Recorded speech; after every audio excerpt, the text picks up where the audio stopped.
Phillip, utenda kujere wewe. Unena my problems akawanda. I'm telling you. You don't know the problems that you have. You're a land baron. Unogona kuvhara kwa unovhara. Kune mukumuka kuti hauvhari. Tikichatenga kurova ma-debates chaichayo land baron or how you've managed to be doing all those things. Uchingonyepa and self-stand-led nana chombo uchifixa mapepa. Unana registra vese. Unosungisa vanhu iwewe. Ungati you attack me iwewe uri mucheche pakataka. Your health is bad. Your masako they're popping out. Nekuti utano hausi right. AIDS unayo zvese zviripo zvakazara ipapo. Wada kutaura chii manje? Uri imbwa yemunhu man. Hau respect kana ani unofunga to make people. Hausi mwari anomeka vanhu iwewe. Haugoni kutaura nevana vako chaicho vaakazvara. Isu tinochengeta vedu. Oda kuti uti chii kwauri. Kana zvakuremera wakapedza kutenga mota nyowani rini iwewe. Wapera man. Apa kesha yacho hauna. Ini ndokupedza fidza kana kumamisa chako ndokumamisa. Handina fani inini, ndinouya noinchi kutsvaga. Wajaira too much man. Haungotaura mhuri yedu pese pasina basa. Sofuda kuonererwa nevanhu sani. Elizabeth muzukuru wangu atadza kuchengeta chii chaunacho. Chii chaunacho. Chero Mugabe suro magenga aikuziva mudhara kuti uri tsotsi. Oda kupretenda kuti chinhu wakatengesa ED futi pacholocho wasvikirwa nana mujuruku kuofisi kwako ukatengesa vanhu uri kukangana izvozvo. You're a vacillator man. Ina handina fani fidza ndotokutaura izvozvo. Kukupedza chako. Unosara uchina chinhu. Cholocho ndiwo akatengesa ED iwewe. Paofisi pako yekunhingiruko tinozvipfumura izvi. Tinoudza mudhara kuti mutengeswe. Ada pretenda kuya kwamuri achita kuisa mastructure ichi. PaGrace Mugabe mavhidhiyo wanga uripo futi. Ukwatiza ukwaenda haumire panzvimbo iwewe. Unofunga kuti hauzikanwi here. Tinoburitsa mafaira ako mavhidhiyo. Munhu wese kuna amai. Kuna ED wakamutengesa iwo. Nguva yecholocho. Ndiwo wakatengesa gure rese nekuda mari kwako. Uri mercenary. Muselu Scouts.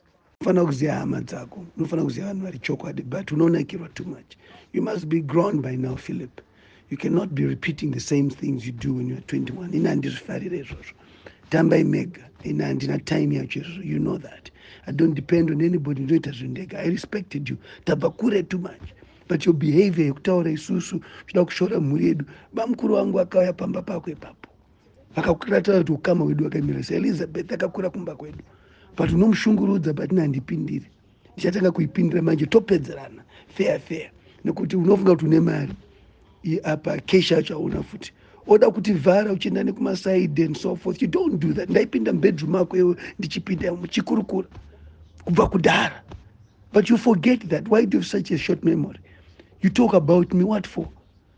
When we have done things together, but unemakuwa nenga sina basa uchita sina basa. You must respect ukama. See a room here ukama. Nyaya dzako dzelendi dzinopinda mujere nadzo idzi. Kune maripoti akawanda. Vanhu havafare nawo. Unogona kuvhara vanhu uchivhara but pane time yekuti system haichavharika. Tukaenda kuma-elections. Unosacrificewa.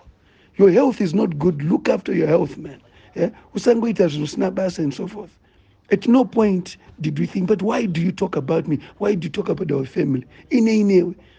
Yet it has helped you in many things. Kwana mawere tinoenda kwako chinogadzisa nyaya dzako dzifambe dzemhuri dzako. Zvimwe zvacho mhepo dzenge dzakusumuka. Elizabeth muzukuru wangu.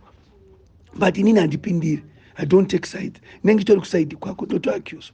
But iwewe you don't comply. Chengeta muzukuru wangu mushe. But unofamba uchitaura zvinhu sina basa about me uchingotaura nevanhu vasina basa.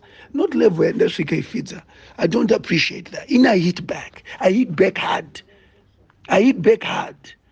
Kana factional politics tamba. I'm not interested in factional politics. I don't rely on anybody. Handina tender government handina chi.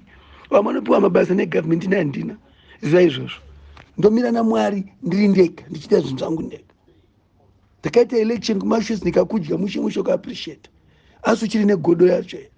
Zita rangu what for? Why do you talk about my name when I've stood up for you when no one could stand up for you?